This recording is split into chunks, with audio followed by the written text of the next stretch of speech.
بسم الله الرحمن الرحيم. الحمد لله رب العالمين. حياكم الله جميعا في الجزء الأول من إدارة الأداء الوظيفي. اليوم سنتحدث عن ميثاق الأداء. ماذا نقصد بميثاق الأداء؟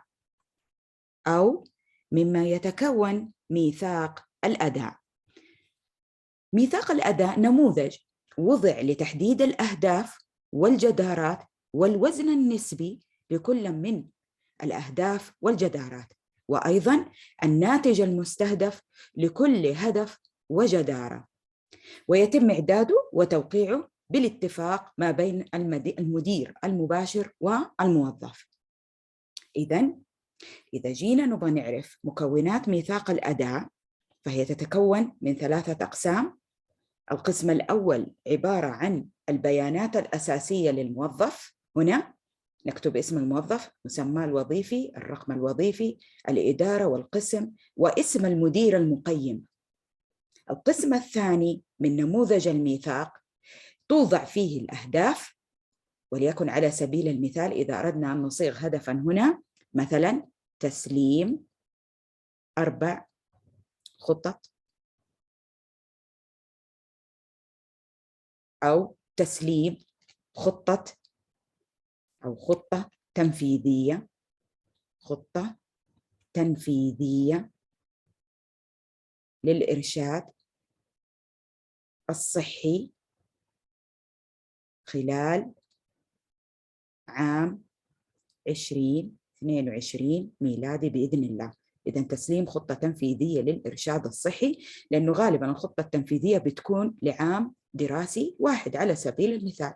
طيب، ماذا نعني بمعيار القياس هنا؟ تحديد كمي لوحدة قياس ناتج الأداء. ما هو ناتج الأداء هنا؟ خطة تنفيذية، هذا هو الناتج. طيب، كم عندي؟ خطة واحدة. إذن راح أكتب كده هنا خطة تنفيذية. تمام؟ نيجي عند الوزن النسبي. لو حبيت هنا أعبي خانة الوزن أو خلية الوزن النسبي، تمام، يتاح لي في الأهداف كحد أقصى 35%. إذن تم تخصيص 35% كحد أقصى، وعلى الأقل 15%. إذن بإمكاني هنا على سبيل المثال أن أضع على سبيل المثال 15%. بإمكاني، لأنها خطة تنفيذية ومهمة وينبني عليها كامل عمل الموظفة، أن أضع 35%. هذا الشيء يعود لمدى التفاوض بيني وبين الموظف في هذا الموضوع. الناتج المستهدف يشير إلى العدد الكمي هنا، يشير إلى قيمة كمية للأداء المتوقع تحقيقه في نهاية دورة الأداء. فأنا طلبت هنا في هذا الهدف تحديداً تسليم خطة تنفيذية واحدة، إذن سنكتب هنا 1. وهكذا بالنسبة لبقية الأهداف. تنفيذ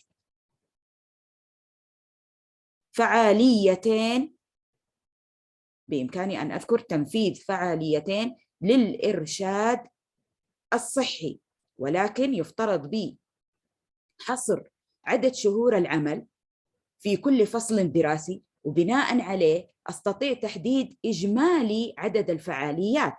فليكن مثلا في كل شهر ميلادي عدد فعاليتين في شهور العمل، وليكن فرضا أنها 3. إذن 2 في 3 6 فعاليات. إذن تنفيذ 6 فعاليات، هذه التي أريدها خلال العام كاملا، بمعدل فعاليتين خلال كل فصل دراسي خلال عام 2022 ميلادي بإذن الله. إذن عدد الفعاليات المنفذة أنا أخذها بالإجمالي هنا، إذن حأكتب هنا 6 فعاليات. بالمقابل مباشرة الناتج المستهدف سيكون 6. طيب، لو أنا حبيت، بما أن الفعاليات هذه برضو يعني تمثل يعني هدف محوري جوهري كبير، ووزنه النسبي بالنسبة لي أنا وكذلك بالاتفاق وبالتفاوض مع الموظف أيضا كبير، لنخصص له 30%. وليكن مثلا إذن أستطيع حصر جميع أهدافي هنا بصياغة أو بسمة إنها تكون أهداف سمارت.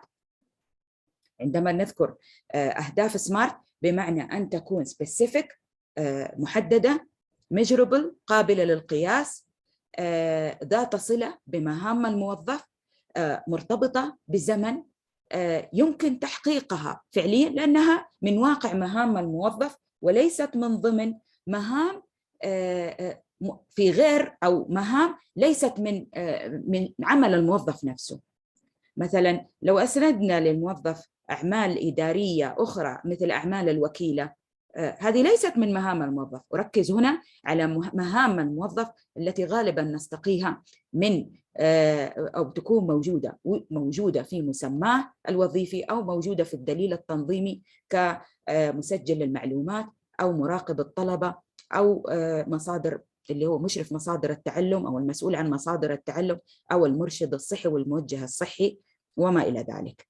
هذا فيما يتعلق بقسم الأهداف. أيضا لدي القسم الثالث وهو قسم الجدارات. للوظائف غير الإشرافية يوجد لدينا 1 2 3 4 5 6 جدارات غير للوظائف غير الإشرافية. ولكن في حال أن الموظف الإداري هنا رئيساً وحدة إدارية، في هذه الحالة هنا نضيف له جدارة القيادة، فتكون هنا وظيفة إشرافية نسميها. إذن ستضاف له جدارة سابعة وهي جدارة القيادة. إذن لدي 6 جدارات على أن يكون أعلى الحد الأعلى أو الماكسيمم 20% في أعلى جدارة، وعلى الأقل 5%. أما فيما يتعلق بالأهداف كما ذكرنا كحد أعلى، حد أعلى 35%، وكحد أدنى هنا 15%، حتى لا يعني يهمل الموظف الجدارة. فيما لو أننا وضعناها أقل من 15%، 10%، 5%، سيهمل قيمة الهدف، لأننا عادة نأخذ بعين الاعتبار الأهداف كل ما كان وزنها النسبي كبيرا ركزنا عليها في العمل.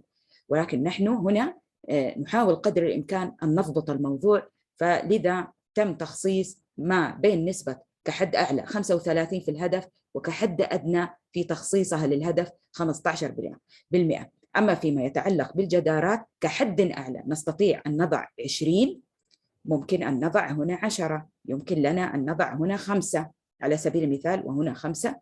المهم في النهاية لابد أن يكون إجمالي الجدارات هنا 100%. وأيضا الموضوع نفسه ينطبق أيضا على أنه إجمالي الأهداف هنا لابد أن يكون 100%. إذا مجموع 35 مع 30 مع 20 مع 20 هنا لابد أن يكون، أو مع 15 هنا مع 15 هنا لابد أن يكون 100%. وكذلك بالنسبة للوزن النسبي للجدارات لابد أن يكون الإجمالي 100%. فيما يتعلق بمستوى الجدارة المطلوب وهو الناتج المستهدف، يقصد به ما نتوقعه ونأمله ونرجوه من الموظف أن يحققه بنهاية دورة إدارة الأداء. هذا ما يعرف بمستوى الجدارة المطلوب. يقترح أن لا نصل أو لا نضع 5 في كامل قيم أو تقديرات مستويات الجدارة هنا. لماذا؟ لأننا عندما نضع 5 5 5 بذلك لن نتيح للموظف أن يتميز، نحن نرغب بإتاحة أو ترك مساحة للموظف حتى يتميز. فإذا أني مثلا على سبيل المثال وضعت في مستوى الجدارة المطلوبة هنا على سبيل المثال 4، وهنا مثلا 3، وليكن هنا 2 بالاتفاق طبعا مع الموظف، بإمكان الموظف هنا أن يحقق فعليا فيما بعد في المراجعة أو في خلال العام الدراسي، أي عندما نصل لمرحلة المراجعة النصف السنوية وعندما نصل إلى مرحلة التقييم الختامي، من الممكن أن يصل الموظف أنه يحقق، يحقق 5، أو لاحظوا يحقق مثلا هنا 4، يحقق 3 من 2 3. الزيادة عموما في صالحه. الزيادة معناته أنه الفعل على المستهدف هذا الفعلي على المستهدف، بمعنى أنه راح يكون فوق 100 وممكن يحقق بذلك بسلم التقدير 5، يحقق مستوى 5 أي المتميز أو الممتاز.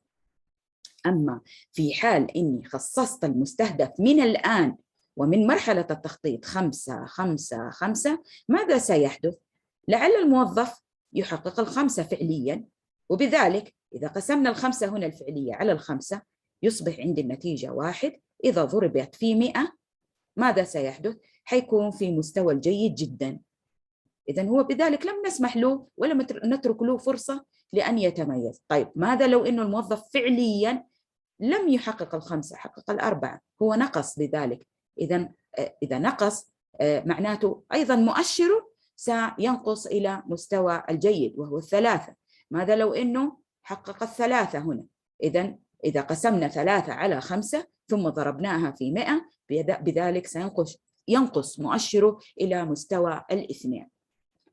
نتمنى أن تكون وضحت فكرة الميثاق، وهو النموذج الأول من نماذج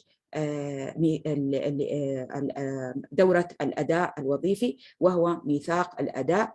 يوجد ما هو خاص للوظائف الإشرافية، ويوجد ما هو خاص للوظائف غير الإشرافية. في الوظائف غير الإشرافية لاحظوا هنا مضاف القيادة. الأهداف ذكرنا أنها لابد أن تكون أهداف سمارت كما ذكرناها، وهي specific محددة قابلة للقياس، مرتبطة بمهام الموظف يمكن تحقيقها، ومرتبطة بزمن محدد كما وضعنا في المثال الأول خلال عام كذا، لأننا نتمشى بموجب بداية إلى نهاية في دورة إدارة الأداء إلى نهاية عام ميلادي وليس هجري. أيضا عندما نذكر 6 فعاليات خلال كل فصل دراسي، إذا أنا هنا ارتبطت بزمن محدد. لو أني ذكرت بمعدل فعاليتين خلال الشهر الميلادي، إذا أنا أو خلال كل شهر أو شهريا، إذا أنا حددت هنا بزمن محدد. أيضا عدد الأهداف لاحظوا معي أنها لا تقل عن 4 ولا تزيد على 6. معيار القياس هو عبارة عن تحديد كمي لناتج أو لوحدة لناتج الأداء. فلو أنني طلبت 4 خطط، إذا سأذكر هنا 4 خطط. 12 تقرير، إذا سأذكر هنا تقرير أو 12 تقرير. لو أنني ذكرت ورش، إذا مثلا 3 ورش على سبيل المثال، وهكذا حتى نصل إلى الهدف السادس. كما ذكرنا باستطاعتنا نضع 4 أو 5 أو 6. الوزن النسبي يعبر عن الأهمية النسبية للأهداف، وكأقصى حد في الأهداف كما ذكرنا 35، وفي الحد الأدنى 15. شكرا لكم ولحسن استماعكم.